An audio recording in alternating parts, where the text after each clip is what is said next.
എല്ലാരും നോക്കിയിരുന്നോ? KSEBയുടെ മുട്ടൻ പണി വരുന്നുണ്ട്. നമ്മുടെ ശ്രദ്ധ മുഴുവൻ നമുക്ക് ആവശ്യമില്ലാത്ത വിഷയങ്ങളിലേക്ക് ഈ നാട്ടിലെ ഭരിക്കുന്നവരും മാധ്യമങ്ങളും ചേർന്ന് വഴിതിരിച്ചു വിടുമ്പോൾ നമ്മുടെ ജീവിതവുമായി ബന്ധപ്പെട്ട വലിയൊരു വിഷയത്തിൽ KSEB കൊള്ള നടത്താൻ പോകും.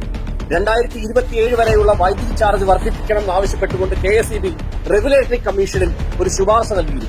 ആ ശുപാർശയുടെ മേൽ റെഗുലേറ്ററി കമ്മീഷൻ പബ്ലിക് ഹിയറിംഗ് നടത്താൻ പോകുന്നു. 3-ാം തീയതി കോഴിക്കോട് നളന്ദ ടൂറിസ്റ്റ് ഹോമിലും, 4-ാം തീയതി ഡിസ്ട്രിക്ട് പഞ്ചായത്ത് ഹാൾ പാലക്കാടും, 5-ാം തീയതി കോർപ്പറേഷൻ ടൗൺ ഹാൾ എറണാകുളത്തും, 10-ാം തീയതി conference hall Priyadarshini planetarium PMG തിരുവനന്തപുരത്തും പബ്ലിക് ഹിയറിംഗ് നടത്തുകയാണ്.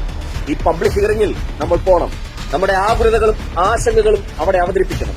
ഇല്ലെങ്കിൽ KSEB കൊടുക്കുന്ന ഇത്തരം നിർദ്ദേശങ്ങൾ റെഗുലേറ്ററി കമ്മീഷൻ അതേപടി അംഗീകരിക്കുകയും വൈദ്യുത നിരക്ക് വർദ്ധിപ്പിക്കുകയും ചെയ്യും. ഇതൊക്കെ വർദ്ധിപ്പിച്ചതിന് ശേഷം KSEB ഓഫീസിന് മുമ്പിൽ പോയി സമരം ചെയ്തിട്ടൊന്നും ഒരു കാര്യമില്ല. ഇത് കേൾക്കുന്ന നിങ്ങൾ ചോദിക്കും, വക്കീൽ ഇവന്മാരുടെ ഈ പബ്ലിക് ഹിയറിംഗിന് പോയിട്ട് വല്ല പ്രയോജനമുണ്ടോ എന്ന്. പ്രയോജനമുണ്ട്, അങ്ങനെ ഉണ്ടാക്കിയിട്ടുമുണ്ട്. സ്വല്പം അഹങ്കാരത്തോടും അതിലേറെ അഭിമാനത്തോടും പറയട്ടെ, സോളാർ വില വർധനവ് ബന്ധപ്പെട്ട് ഇതുപോലെ ഒരു പബ്ലിക് ഹിയറിംഗ് നടത്തി. സാധാരണഗതിയിൽ ഒരു പട്ടിയും പൂച്ചയും പോലും അങ്ങോട്ട് തിരിഞ്ഞു നോക്കാറില്ല. ഒരു വീഡിയോ ചെയ്തു, ജനങ്ങൾ അങ്ങോട്ട് വരണം എന്നാവശ്യപ്പെട്ടു. ഞാൻ പോയി.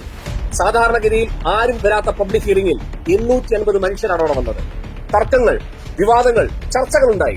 അവസാനം റെഗുലേറ്ററി കമ്മീഷനും KSEBക്കും സോളാർ വില വർധനവിൽ നിന്ന് പിന്തിരിയേണ്ടി വന്നു.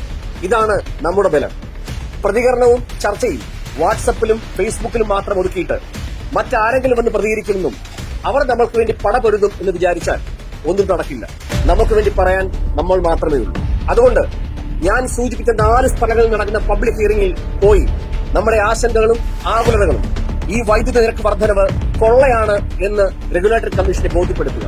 അവർ പിന്മാറും. KSEBയുടെ കൊള്ള അവസാനിപ്പിക്കണം, അനുവദിക്കാതിരിക്കുക. Thank you so much.